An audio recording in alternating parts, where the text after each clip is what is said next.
In today's episode of The Founder Ride, we're talking about the company you keep, how peer groups can impact growth. Hello, welcome to the Founder Ride. Appreciate you being here, appreciate you subscribing. Would very much appreciate telling others to subscribe as well too. We're trying to grow this platform and we love doing it, excited doing it, and love that you're along for the ride. As always, I am going to start off, where am I in the ride? Today, I'm feeling a little bit about why is this so hard? And you know, it is hard. Owning a business is hard. You've heard me say this before. Being the leader of a business is hard. One of the dynamics is just the constant evolution of people make it hard, right? That unless you have built a software company with very few folks that are necessary, or you're a broker of some sort of some expensive products like airplanes or rolled steel, you need people. And owning a business with people is just simply has its challenges because we're human beings. Doesn't mean it's bad, it's necessary, but the people element of owning a business is really hard. And one of the things that I wanted to talk about today is the company you keep. So that cuts a lot of different ways, right? And so I think as entrepreneurs, the first thing that we think about is, you know, who's around you in your life professionally. And one of the things I've seen over the years, and I experienced it myself too in the beginning, is that the people who love you and know you when you start a business and it's new and you're early in it, most likely the people that know and love you don't understand why you're starting a business. They may be teachers or, you know, salespeople or physicians or whatever the case may be. They don't really understand what, you know, how your heart and soul pour into being an entrepreneur.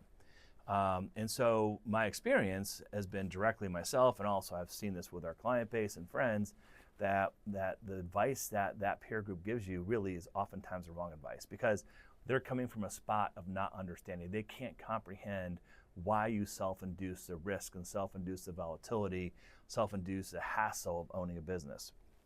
And so they try to help, but they really can't. So the first thing I'd say to you truly is to surround yourself around folks with people who are entrepreneurs like you. And there's a distinction, like you. Within the professional community, certainly Entrepreneurs Organization, EO, is a place where there's lots of entrepreneurs.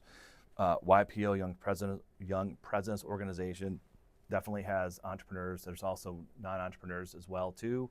WPO, Women President Organization, lots of entrepreneurs as well as executives. And Vistage, Vistage is a group that's curated by a professional who runs a group that there's entrepreneurs and entrepreneurs together, but they're all peer groups, right? And with, you know, YPO and EO and WPO are peer-led. You know, nobody's getting paid to run those. Vistage, the facilitator is getting paid. Doesn't mean it's bad or wrong. But, you know, the peer-to-peer groups really are, you know, the programming and the thoughtfulness around putting content and having a forum to talk about things that are unique to entrepreneurs is super important. I do think the sooner you can embrace an organization like that. I've got friends who are in multiple organizations. I never had the bandwidth to do that emotionally, but it's important. So that's something, as soon as you qualify, as soon as you can afford it, available wherever you live, I would strongly urge you to lean into it. Another mistake I see people make all the time is that they surround themselves with business leaders who may have big jobs in big companies, or even potentially second generation or third generation business owners where the company's much larger. Those are all good people. I'm not questioning any of that. And they have their place in those big companies and bigger organizations, but it's really still hard for them to identify with what you're going through. It's super critical to surround yourself with people who are like you in terms of they're the first generation entrepreneur. They maybe started the business from scratch, and certainly they were there for early stage. They don't have unlimited resources, and they, at the end of the day, are wearing multiple hats. And talk to them, because just the whole idea of empathizing with what you're going through together is so, you'll feel better immediately, right? I think having your spouse be part of a peer group that understands that is really critical too, because being married to an entrepreneur is hard. I mean, it's really hard and oftentimes not fun, even though by and large we're fun people. Giving your spouse that support, being around other spouses of entrepreneurs is really critical. I even think having your kids exposed to it in some respects is real valuable. It doesn't pay dividends immediately when the kids are younger, but as time goes on, it does absolutely pay dividends. The company you keep, your team members as well too. This is really important. Over time, you've heard me talk about culture index, talk about right people, right seat. Well, the tough news here is that you have a young business, a new business, emerging business. You can't afford to go through culture index or predictive index. And so you hire people who you know personally, you hire people who believe in your mission, hire people who friend of a friend type thing, and that's great. And that's frankly happens all the time. Just be hyper aware that as time goes on and the business grows, that person or those people may not be the right people, as the business triples in size or quadruples in size. And I'll say this two ways. They may not be the right people to be on the team at all, and that's probably more the norm, or the seat they're in may not be the right seat. There's a better seat for them. We've had it cut both ways now. I've got 3 people who've been with me 25 years, and so as the business has grown and changed, we've been able to find seats for them. We've had people, we have somebody here who's been over 10, we've had people 18 years, and other tenured folks. So we were able to, and this is all pre-culture index too, figure out right people, right seat along the way. But then we've had people be here, 3 months, 6 months, I mean, come and go, because they were just wrong people. But being the entrepreneur of the business, being the shareholder of the business, thinking about enterprise value and creating enterprise value in your business, it's really important to be mindful of the company you keep. The company you keep in the business, company you keep as mentors and peers, company you keep, and this is going to sound crazy, but who's around your family to be supportive as well too. Being an entrepreneur is a lonely place. It's hard. And so being thoughtful about being part of that community is super, super critical. Now, the good news is once you find that community, it's robust. And I've only experienced as time goes on, entrepreneurs are willing to share, willing to help. There's very much a mutual respect for wanting everybody to win. And I also believe as time goes on, your business gets bigger and you get older, that even some of the lines blur between second and third generations of business, because being in business for 20 years, that's a feat in and of itself, right? We've been doing this for 34 years now, and sometimes I cringe when I say that because that really expresses how old I am. But also having been around for 34 years, we have the ability to talk to other businesses. I had a great conversation with somebody who lives in Fort Worth, Texas, who's on 4th generation business, and it's a very, very large meat distribution business across the country.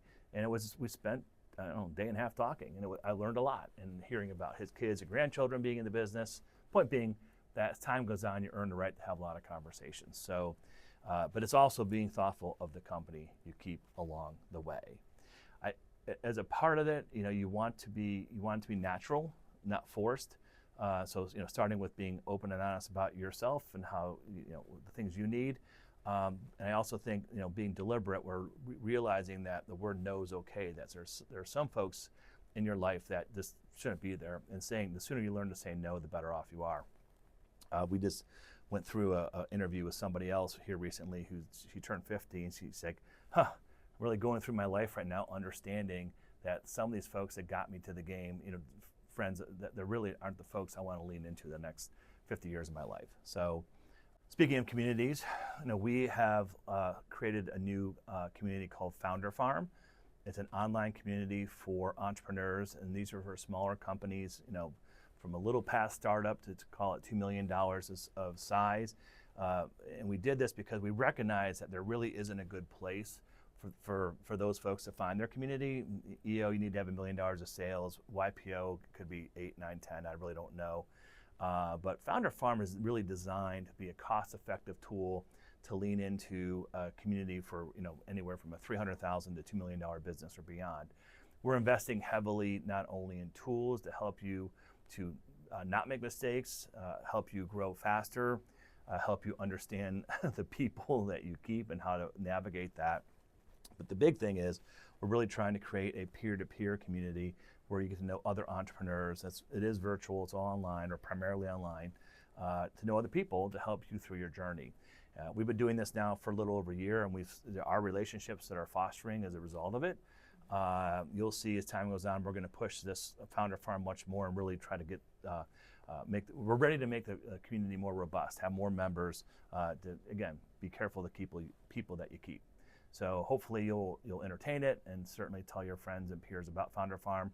We're super excited about what it will be, and super excited with the people who are involved in it, and hopefully you'll be part of it. So to wrap up, moral of the story, take some time to be thoughtful about the people you keep everywhere. I am not suggesting you kick out your best college buddy who maybe is a car salesman or an insurance agent or as a server, lifelong server in a restaurant. I'm not saying that at all.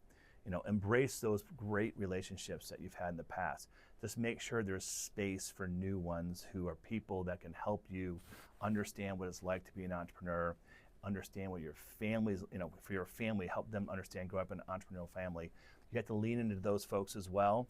But we all have relationships that don't pay positive returns. Get rid of those, or at least pause them, put them on the side, whatever the case may be, and lean into the real positive relationships that you have, and the new ones you're going to establish to help grow your business and grow your experience and build this enduring company that's so important. Thanks for listening to the Founder Ride. Thank you for subscribing, and again, tell other people to subscribe to it as well. Have a good day.